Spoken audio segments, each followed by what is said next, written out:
Oh, hi!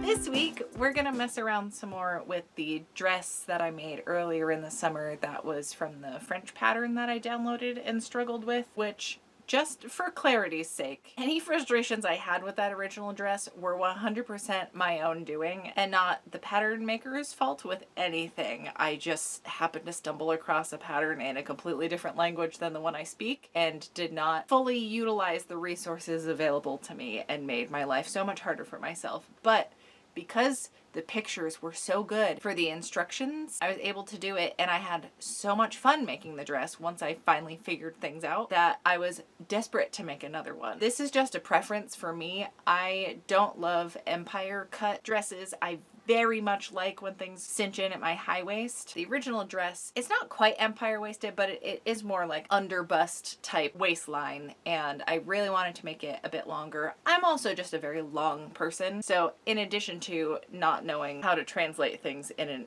easier method than the one that I used when I was first making this pattern, but I also went with the shortest length and then was like, boy, I wish I hadn't picked the shortest length because I am always too tall for things. So why I did that to myself, I don't know. This is why I did it in some mock-up fabric that, yes, it would have been wearable. I don't mind a purple dress. Taking it apart wasn't super heartbreaking. Before I hacked up that first dress, I did try it back on. I also wanted to lower the neckline. I'm wearing the final dress right now, so if you're like, huh, that looks like the clip from the intro, is because that's what I'm wearing.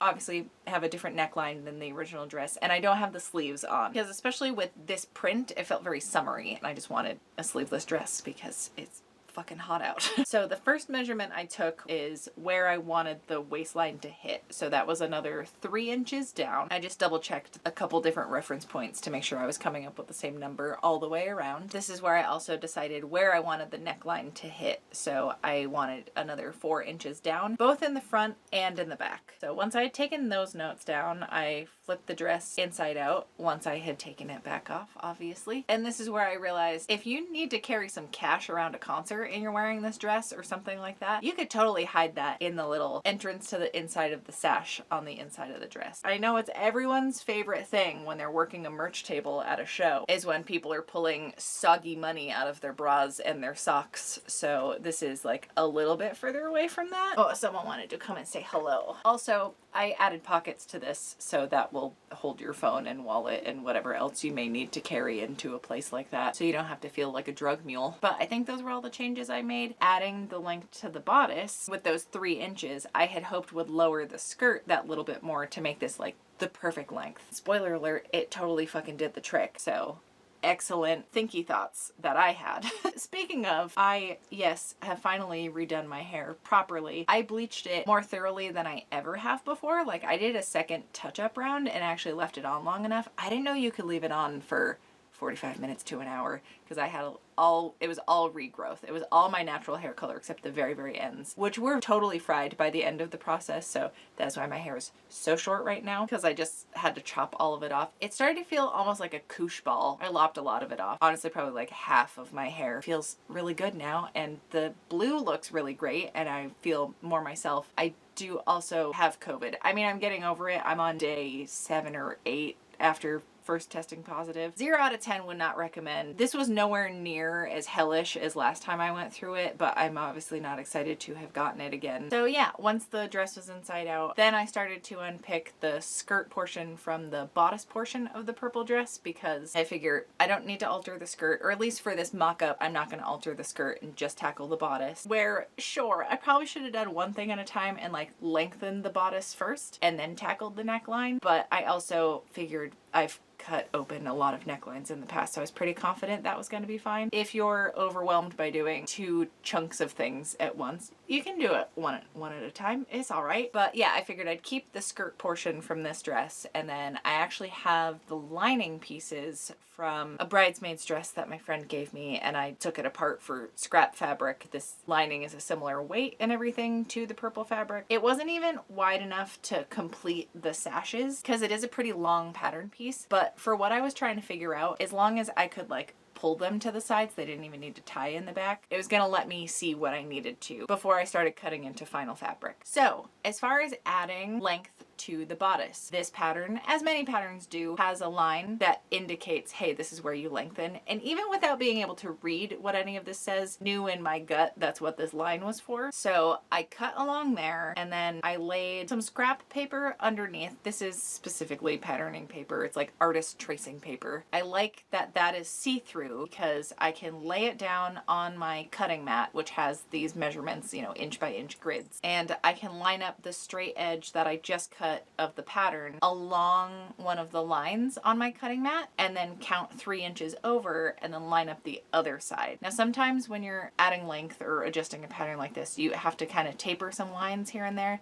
So I did end up having to like trace and cut a little bit off of one of the edges, but that usually ends up being the side seam. So I tend to just go off of whatever the center line is, because I don't want this part to be any closer, but if the sides have to shift the littlest bit, that seems less of an issue. I just taped all that down and cut out the new pattern. Then I remembered, right, anything you do to one pattern piece, anywhere that that connects to also needs to get altered, which is the back bodice piece. So I cut along that line. Similar thing, this gets cut out on fold. So that fold line is straight, and I wanted to keep that line intact. So it was the side seam again that was getting the little bit of tweaking. Taped it 3 inches apart on top of the cutting mat, and then had a new back bodice piece. So then I cut out the fabric, and this is where I got to use the brandy new teeny tiny rotary cutter I got for myself in my most recent video, where I updated a bunch of gear for my studio space. And this is one of the tools I have gotten myself because I have a hard time cutting inner curves like this armhole and the neckline here neatly and nicely, either with scissors or with a bigger size rotary cutter. So this has already been like my favorite new update that I've made. I just got nice clean lines, and it's all I've ever wanted, and now I get to have them, and I'm so happy about it. So then again, rather than doing one step at a time, nah, we do everything at once apparently. I went to lower the necklines as well, which again, I want to go down 4 inches. So I noodled around with my French curve to try to get this to look nice, and then it occurred to me, if I just take the pattern and scooch it down 4 inches from the top, again on those center lines to keep everything even, and then kind of taper the shoulder down to the curve I was making so that the original shape was similar for the neckline, but I wasn't gonna have stick thin shoulder straps. I do think maybe making these a little bit wider next time would be the move, because these had to get hemmed on both edge, so that took in a lot of the width. And when I was tapering these lines, I did also make sure that the back and front shoulders were the same width, because again, one tweak you make, whatever that attaches to needs to get tweaked on the other side of that. Then it was time to, oh right, I forgot to actually finish detaching the skirt from the bodice of the original dress. So let me finish doing that, because originally I was gonna take my time with it, and I sat and just kind of chilled while I was working on it. And then, I don't know, life happened. I probably had to go run some errands, or I don't know, something came up, and then I got sick. So at least I got back to it. I'm really good at starting a project, dropping it for some reason by my choice or just circumstantial, having to stop what I'm doing, and then never circling back to it. So at least I completed the thing I was trying to finish. And listen, once I went through the translation struggle that I did to myself last time around, it was so easy putting this dress together this time around. It's actually a pretty quick sew, especially because I was not adding the sleeves or anything, which not that that's a lot to be adding, because there's just like the little bit of a gathered cap, and I do generally like how that looks. I just wanted like summer dress. Maybe once we're into fall or winter time, I'll tackle this again. And there's even like a longer half sleeve version, maybe 3/4 sleeve, something like that. I think it would be fun making a wintry version of this dress, but it's fucking July and I can't have more fabric than necessary on me. But yeah, as with most patterns, just once you've done it once, it goes a lot quicker the second time, and it's just so fun to make this one. I've never sewn a dress like this with the sashes in the front, like the way that all goes together. I am smitten with it. I don't know if that's coming across or not, as I'm technically wearing my 3rd version of this in less than a month. Not sponsored or anything, just really like it a lot. I want you to know that. And okay, something I was thinking about, where I don't know if this alteration will work for everybody as far as lengthening the bodice, because you're lowering where the sashes go, and where the sashes are pulling forms the gathers to kind of cover the bust, right? Give that shaping there. Now, I'm very small chested, so it's not something I need a ton of gathering for, but I don't know if moving the sashes down, which moves the gathers down, would work as effectively or as nicely for someone that has a bigger bust than I do. So you'll have to experiment on your own if you end up tackling this. Please let me know if you do, because I'm really curious what the differences would be for this. But for what I'm working with, this still did the trick. I have just enough gathering there, and now it is cinching around my high waist, which is all I ever want in a dress. Once again, with my penguin arms, very happy with the results that I have gotten here. So that is hitting perfectly, and now the length of the skirt is also at exactly the right height. God damn, it came out so well. Like, for such a small tweak that I made, it just made an already good dress fucking great. Honestly, the only reason I wouldn't make my entire closet this style dress is because the sashes tie in the back. There are plenty of occasions I can see myself wearing this out in the world, but as someone that sits a lot, I try to be the person that actually sits properly in furniture, where, to be honest, the sash on the back may not be as big of an issue as I'm thinking it will be, because I slouch like a motherfucker, and there are plenty of times where I am nowhere near the back of the chair I'm sitting in or whatever the furniture is. So maybe it's less of an ordeal than I think it'll be. But if I'm driving or something and I'm wearing something that has a little tie in the back, or like anything going on, even if it's just like a button placket going on, I find it uncomfortable. It like digs into my spine. I also don't have much meat on that part of my body, so it just gets right into my bones, and I do not enjoy that part. It's not a flaw of the dress, it's just how I exist in the world. I have a hard time with bows on the back. But like summer cookouts, times when I'm just hanging out outside, walking around, going to the farmer's market and such, this is going to be absolutely delightful. Now that the experimenting has gone successfully, we're going to take a deep breath, and we're going to, well, we have this motivation and we've got this full head of steam going. Is that how that phrase is used? I feel like I'm not using the correct words for what I'm trying to get across. Anyway, we're on a roll, so we're going to just go right into cutting the fancy fabric. Now I got 2 yards of this, and I knew this pattern was going to take up most of that. There's a little bit left over, but the chunks that are left, I don't think if I had had any less yardage it would have worked out. So I'm glad I got what I got. I'll definitely use the leftovers because I really like this fabric. I mean, I splurged on it for a reason, right? It's the perfect print for when you're ready for Halloween but you're still stuck in summertime. That's kind of the vibe this is giving me, which is exactly how I feel as soon as 4th of July is over. I'm like ready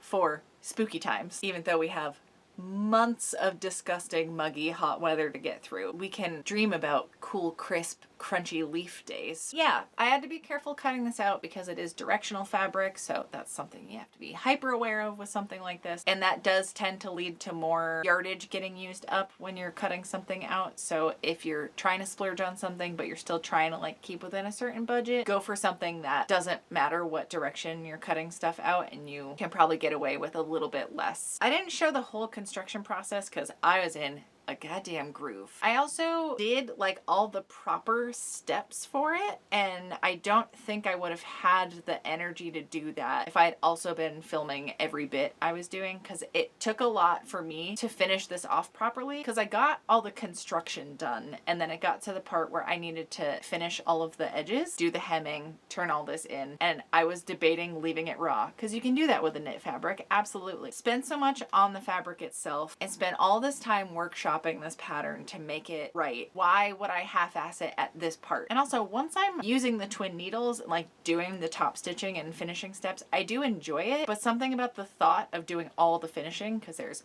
a big neck hole, there's the 2 armholes, there's hemming the entire bottom of the skirt, it feels like too much. And I know part of that is executive dysfunction, task initiation problems. I just made myself get into it, and I'm so happy I took the time that I did. Also, I think I mentioned earlier, I added pockets because it's the only thing that was missing from this pattern. And I know not every dress that I've made this summer will work with pockets. Like there's the Nia dress I made earlier, which I do want to make another version of, but it's so fitted and everything, there's not really space for pockets. But this skirt lends itself so well to having pockets added, and I did, because this is a knit, I wanted extra structure for the pockets. I cut the pockets out so it wasn't just coming in at the side seam, it actually attached into the waistband seam. Not waistband seam, but the waist seam. So I figured that would keep it from drooping that extra bit and kind of bulk up that part of the waist. The other thing I did, which I've never done before but have thought like, oh, I wish I had done that, especially on a knit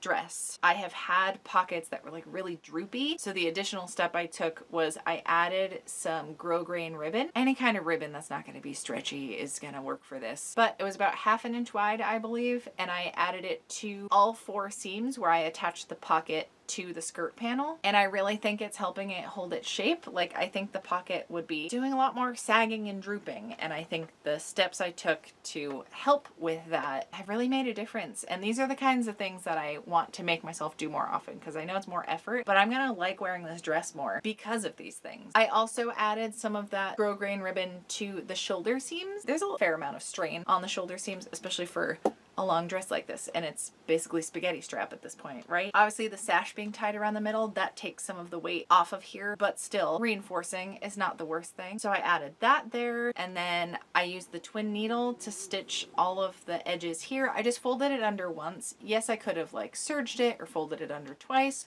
or used a facing tape like how I did the hem, but I wanted it to be as like light and weightless as possible up top. So reducing bulk and everything up here is making it just feel more comfortable for the weather that is happening right now. So as for the skirt hem, I had debated for a good chunk of time how to go about it, because hemming a knit with a curve like this, I just wasn't sure how it was gonna look its best. Where I didn't want to just fold it under once like I did for all of this. I wanted it to have a little bit more structure, but I didn't want something as rigid as the grosgrain ribbon, which could have been an option, I suppose, if this was more of a straight across the bottom type hem, but I needed something that could kind of curve along with it.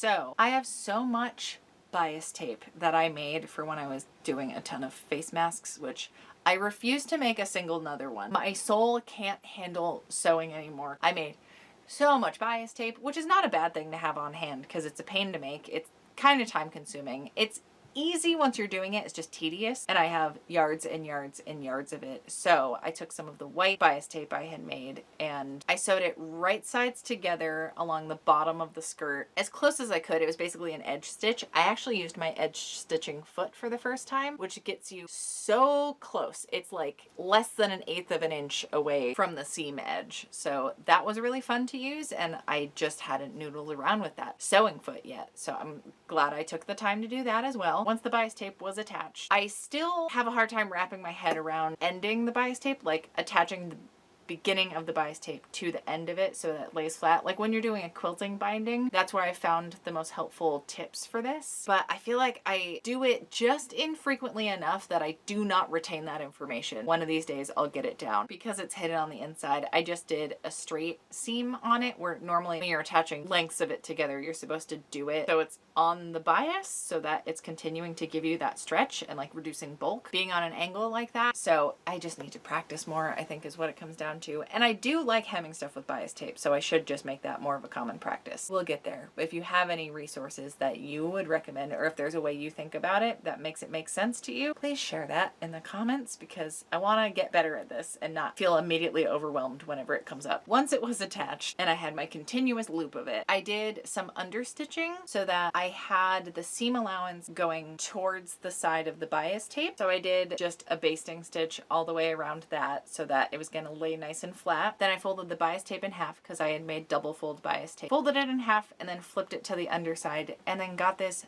fucking beautiful finish. And it looks like a zigzag on the underside, but it's because I used my twin needle, and that does do 2 straight stitches along the top, but then gets the zigzag on the underside, so it's still good for stretch fabric, and the threads are less likely to snap this way, and I'm just really pleased that I took the time to do all this. The more I use my twin needle, the more I get the hang of it, and like any of the troubleshooting I have to do is less stressful, and it's just easier to figure out and kind of reset everything. It doesn't feel as daunting every time, and yeah, just really glad I did it. And I had perfectly matching thread, which is always so satisfying. Obviously there's a lot of colors going throughout this, so it's visible across like the pinks and then the Jack and Sally, but this main kind of seafoam green color, it covered all of that, and I'm very, very happy with how this came out. Pockets are exactly perfect, the sash is exactly perfect, the neckline, I'm so pleased with the end result here, and just very thankful that such a cool pattern exists and that people are still able to create innovative, unique things. It has been a thought I've had many times where it's like,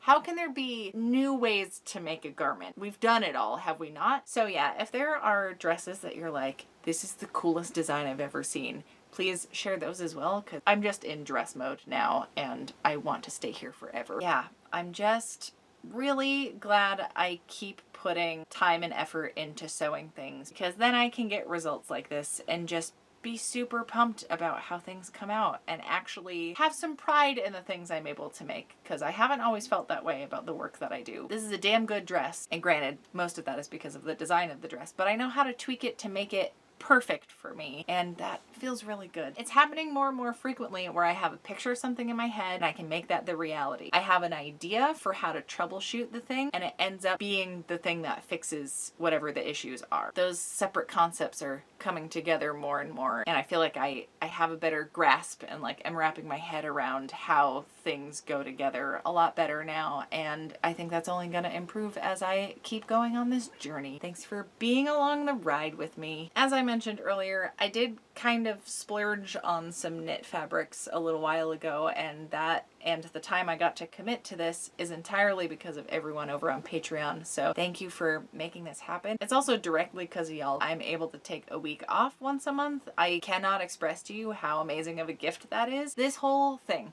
the fact that this is one of my jobs, is an amazing gift, and getting extra windows of time to take some time for myself. Yes, I know I've been sick, and that doesn't count as taking a vacation or a break or anything, because I've just been trying to recover from that. And I also just worked on this dress pretty much the whole time, but also the opportunity to have a bigger window of time to work on more involved projects. I cannot wait to see the things I get to make as the year goes on. So you're all making that possible, and I just appreciate this whole dang community. So thank you all for being here. I will see you all back here with another video next Friday. Thank you so much for hanging out.